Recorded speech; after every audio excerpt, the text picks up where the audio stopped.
మారుతి గారు. మీరు మాట్లాడమని మైక్ ఇవ్వకపోతే ఎలాగ? సుబ్బు గురించి ఈ సినిమా గురించి చాలా మాట్లాడాలని ఉంది. బట్ మాట్లాడితే అందరూ వెళ్ళిపోతారు, ఎందుకంటే అంత కంటెంట్ ఉంది.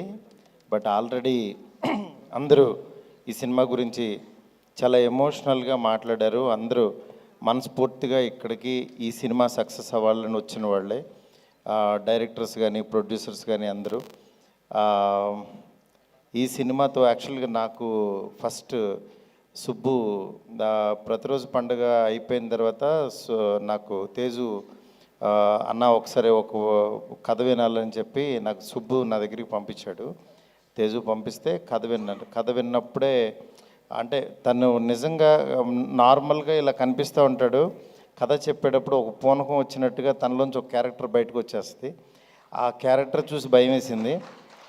నిజంగా ఆ ఎనర్జీ కనుక స్క్రీన్ మీదకి తీసుకొస్తే డెఫినెట్గా ఒక మంచి డైరెక్టర్ అవుతాడని ఆ రోజు నమ్మి బయటకు వచ్చి యాక్చువల్లీ తేజుతో ఈ సినిమా చెయ్యి తమ్ముడు, డెఫినెట్గా చాలా బాగుంటుంది, ముందు డైరెక్టర్లో అయితే మ్యాటర్ ఉంది అని అన్నాను. నిజంగా అలాగే సోలో బతికే సో బెటర్ చాలా బాగా తీశాడు. దాని తర్వాత నేనే పిలిచి యాక్చువల్గా అప్పుడు రాజేష్ గారితో యాక్చువల్ ట్రావెల్ అవుతున్నప్పుడు నీతో ఎప్పుడైనా సరే ఒక సినిమా తీద్దాము అని చెప్పి మా ప్రొడక్షన్లో అడ్వాన్స్ ఇచ్చాను. ఇచ్చిన తర్వాత అక్కడి నుంచి యాక్చువల్గా ఒక జర్నీ స్టార్ట్ అయింది మా ఇద్దరికి.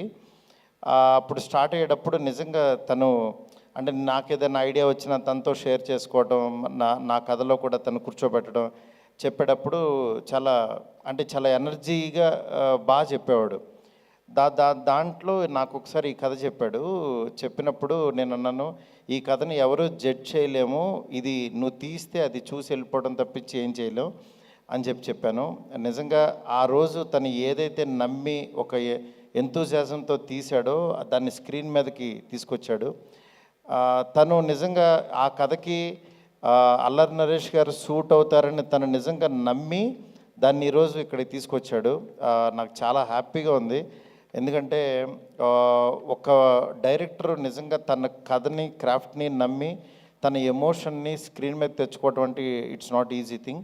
అది నిజంగా సుబ్బు ఈరోజు తీసుకొచ్చి ఇంతమందికి అందరితో కూడా శభాష్ అనిపించుకున్నాడంటే చాలా హ్యాపీగా ఉంది. అలాగే అల్లరి నరేష్ గారు ఈ సినిమాని తన్ని నమ్మడం బిగినింగ్ నుంచి, నాకు కూడా ఇండైరెక్ట్గా అల్లరి నరేష్ గారు నా ఫస్ట్ సినిమా నేను ఒక జాబ్ చేసుకునేటప్పుడు ప్రాణం అనే సినిమాని డిస్ట్రిబ్యూషన్ చేశాను. అప్పుడు డబ్బులన్నీ పోచేసుకుని ఒక 50,000 పెట్టి ఎవరో కొనుక్కుంటుంటే ఆ డిస్ట్రిబ్యూషన్లో కలిశాను. ఆ సినిమాలో యాక్చువల్గా డబ్బులు పోయిన తర్వాత ఇక అప్పుడు యాక్చువల్గా ఏంటంటే సీరియస్గా ఎక్కడ పోయినాయి అక్కడే ఎత్తుక్కోవాలని చెప్పి యాక్చువల్గా ఆర్య సినిమా కొన్నాం. తర్వాత ఇక అక్కడి నుంచి మా జర్నీ స్టార్ట్ అయింది. అట్లాగా అల్లరి నరేష్ గారితో నిజంగా ఒక జర్నీ నా ఫస్ట్ సినిమా జర్నీ స్టార్ట్ అయింది. నెక్స్ట్ ఇక్కడ రాజేష్ గారు ఒక డిస్ట్రిబ్యూటర్గా నాకు తెలుసు చాలా నాళ్ళ క్రితం. తర్వాత నిజంగా ఆయన సినిమా ప్యాషన్ చాలా చాలా మంచి వ్యక్తి. ఇవాళ ఆయన లైనప్ చూస్తుంటే నిజంగా చాలా మంచి సినిమాలు తీసి చాలా పెద్ద ప్రొడ్యూసర్ అవుతారని చెప్పి మనస్ఫూర్తిగా నమ్ముతున్నాను. అంటే ఆయనకు ఒక యాజ్ ఏ ఆడియన్కి ఒక మంచి జడ్జిమెంట్ ఉంది. ఇవాళ ఆ జడ్జిమెంట్ తోటి ఈ సినిమా వస్తుంది. ఈ సినిమా ఇంకా షూర్ షార్ట్గా మంచి హిట్ అయ్యి టీం అందరికీ చాలా పెద్ద సక్సెస్ రావాలని చెప్పి మనస్ఫూర్తిగా నమ్ముతున్నాను. Thank you so much. నేను మీలాగే ఈ సినిమాకి యాజ్ ఏ ఆడియన్గా ఎదురు చూస్తున్నాను. సుబ్బు డెఫినెట్గా ఇది మంచి సక్సెస్ అవుద్దని చెప్పి థియేటర్లో అందరూ ఎంజాయ్ చేస్తారని మనస్ఫూర్తి కోరుకుంటున్నాను. Thank you so much. మాకు తెలుసు మీకు రాజాసాబ్ షూటింగ్కి లేట్ అవుతుందని. ఏంటండి? రాజాసాబ్ షూటింగ్కి లేట్ అవుతుందని చెప్పమన్నారు. నా షూటింగ్ అయిపోయిందండి.